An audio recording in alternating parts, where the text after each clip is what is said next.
आ जाओ जी। देखो जी, ध्यान समझना जी, ये ट्रीटमेंट ऑफ गुडविल का सेकंड केस है। फर्स्ट केस हम पिछली क्लास में पढ़ चुके हैं, जो कि था when new partner brings his share of goodwill privately. तो प्राइवेटली ला रहा था वो, इसलिए हमने गुडविल के लिए कोई एंट्री नहीं की थी। अब हम सेकंड केस कर रहे हैं, और सेकंड केस क्या कहता है कि when new partner brings his share of goodwill in cash. कह रहा है नया पार्टनर आ रहा है, गुडविल अपनी ला रहा है। ठीक है जी। अब वो नए पार्टनर गुडविल अगर ला रहा है तो हम एंट्री कैसे करेंगे, यही हमने सीखना है जी। इसमें भाई नया पार्टनर आएगा, संग में गुडविल लाएगा, क्योंकि ये अपना शेयर पुराने पार्टनर से ले रहा है, इसलिए ये गुडविल के पैसे पुराने पार्टनर्स में बांट दिए जाएंगे। कैसे बांटेंगे वही देखते हैं हम।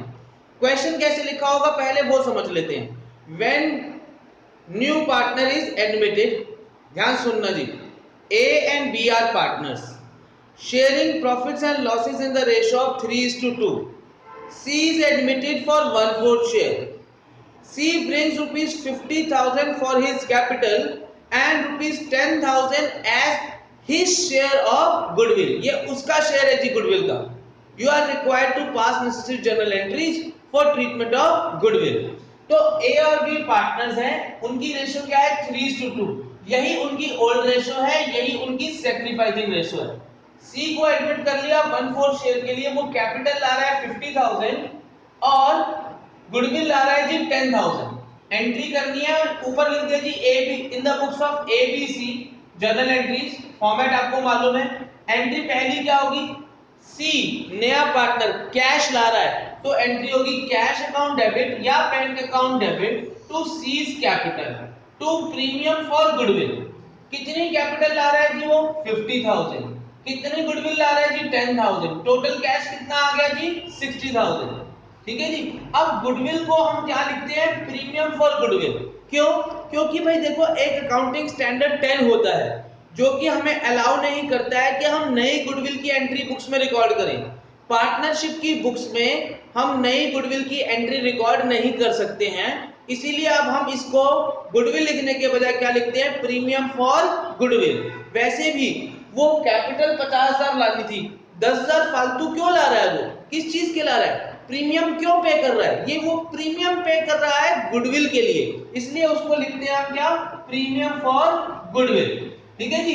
अब नया पार्टनर आ गया और गुडविल अपनी ले आया, इस गुडविल को अब हम किसमें बांटेंगे, पुराने पार्टनर्स में। तो एंट्री क्या होगी जी, premium for goodwill account debit 10,000 किसमें बांटेंगे जी, to A's capital account to B's capital account. A और बी में से बांटना है, किस रेशियो में बांटना है जी, सैक्रिफाइसिंग रेशियो में, क्योंकि जिस प्रपोर्शन में वो सैक्रिफाइस कर रहे हैं उसी प्रपोर्शन में उन्हें गुडविल के पैसे मिलने चाहिए। अगर वो सारा सैक्रिफाइस ए कर रहा होता तो ये सारे पैसे ए को मिल जाते, अगर सारा सैक्रिफाइस बी कर रहा होता तो सारे पैसे बी को मिल जाते, अगर दोनों बराबर बराबर सैक्रिफाइस कर रहे होते तो दोनों को बराबर पैसे आधे आधे मिल जाते। लेकिन यहां वो सैक्रिफाइस कर रहे हैं 3:2 में, इसीलिए हम इस 10,000 को 3:2 में डिवाइड करेंगे। 10,000 को 5 से डिवाइड करा 2,000 आ गया, 2 3 6,000 मिल जाएंगे ए को और 2 2 4,000 मिल जाएंगे जी बी को। नीचे नरेशन आ जाएगी being goodwill distributed in sacrificing ratio. बस यही दो एंट्री आपको करनी है। बट एक बड़ी इंपॉर्टेंट बात मैं आपको बताना चाहता हूं कि कई बार इस क्वेश्चन में, सेकंड केस के क्वेश्चन में एक लाइन लिखी होती है, उसका मीनिंग होता है लेकिन वो हमारे को आंसर पे कोई इफेक्ट नहीं करता। मैंने पूरा क्वेश्चन कर लिया है, अब वो लाइन बता रहा हूं, या इसलिए बता रहा हूं कि कहीं आप पढ़ के कंफ्यूज ना हो जाओ कि सर इसका क्या मतलब है। वो लाइन क्या होती है, the amount of goodwill is retained in the business। ठीक है जी। कह रहे हैं कि गुडविल के पैसे जो हैं वो बिजनेस में रिटेन होंगे, मतलब जो कैश आएगा वो बिजनेस में रहेगा। ठीक है जी। कैश बिजनेस से नहीं जा रहा है, बस सी ला रहा है और हमने ए और बी के अकाउंट में ट्रांसफर कर दिया है, लेकिन बिजनेस में कैश डेबिट हुआ वो आ गया, क्रेडिट नहीं हुआ मतलब पैसे नहीं गए।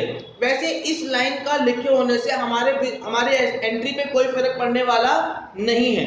ठीक है जी, एक बार पढ़ लो, समझ लो, कोई डाउट है तो पूछ लो।